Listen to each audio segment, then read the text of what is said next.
ஒரு 2-3 கேள்வி மட்டும். இப்போ சமீப காலத்துல திரைப்பட உலகில வரக்கூடிய நகைச்சுவை காட்சிகளுக்கும் அந்த காலத்துல, அதாவது எம்.கே. தியாகராஜ பாகவதர் காலம், பி. சின்னப்பா காலம் என்று சொல்லலாம், அந்த காலத்தில் வந்த நகைச்சுவைக்கும் நீங்க என்ன வித்தியாசத்தை காண்கிறீர்கள்? நகைச்சுவையின் தரம் உயர்ந்திருக்கிறதா அல்லது குறைந்திருக்கிறதா என்று? அப்பவும் ஜனங்க ஹஹஹான்னு தான் சிரிச்சாங்க, இப்பவும் ஹஹஹான்னு தான் சிரிக்கிறாங்க.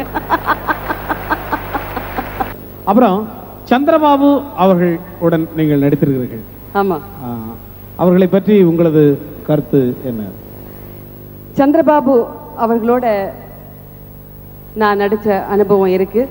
அவரை முதல்ல நான் நாடக உலகத்துல நான் கதாநாயகியா நடிச்சேன். ஆமா இல்லைங்க, நீங்க வந்து கதாநாயகியெல்லாம் நடிச்சீங்களா அப்படின்னு மட்டும் கேட்டுறாதீங்க. நான் நடிச்சேன். உங்களுக்கு என்ன இப்பவும் ஜம்முன்னு அழகா இருக்கீங்க, இப்ப கூட நீங்க கதாநாயகியா நடிக்கலாம்.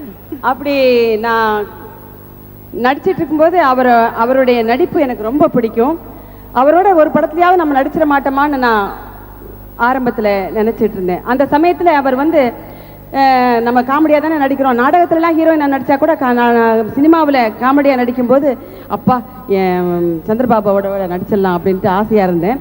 அந்த சமயத்துல அவர் இனிமேல் நான் நகைச்சுவை நடிக்க போறதில்ல அப்படின்னு சொல்லிட்டு கவலை இல்லாத மனிதன், அந்த மாதிரி குமாரராஜா, அப்படி நிறைய படங்கள் நான் ஹீரோவை தான் நடிப்பேன்னு சொன்னார். நான் ரொம்ப வருத்தப்பட்டிருக்கேன், அதுக்காக நான் ரொம்ப ஃபீல் பண்ணியிருக்கேன். ஒரு சமயம் கவிஞர் கண்ணதாசன் அவர்கள் ஒரு நிகழ்ச்சி நடத்தினாங்க கோயம்புத்தூர்ல. அப்போ நான் அந்த நிகழ்ச்சிக்கு நானும் போயிருந்தேன். எல். விஜயலட்சுமி அவர்கள் வந்திருந்தாங்க. நாங்கள் 2 பேரும் ஒரு இடத்துல உட்காந்து பேசியிருந்தோம். எல். விஜயலட்சுமி கூட சந்திரபாபு வந்து கொஞ்ச நேரம் பேசிட்டு இருந்தார் மேடையில். அப்போ என்ன கொஞ்சம் அறிமுகப்படுத்துங்களேன்னு நான் எல். விஜயலட்சுமிகிட்ட சொன்னேன்.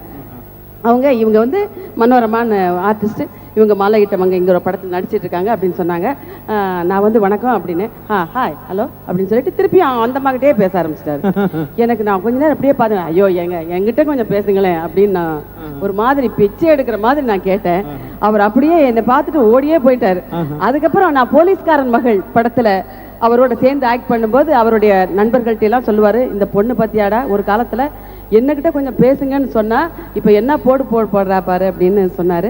அவரோட நடிச்சது என்னுடைய பெரிய பாக்கியம். போலீஸ்காரன் மகள்ல உங்க 2 பேருக்கு ஒரு சாங் இருக்கு, எந்த சாங் ஞாபகம்? பிறந்தாலும் பொம்பளையா பிறக்க கூடாது அப்படின்னு ஒரு பாடல்.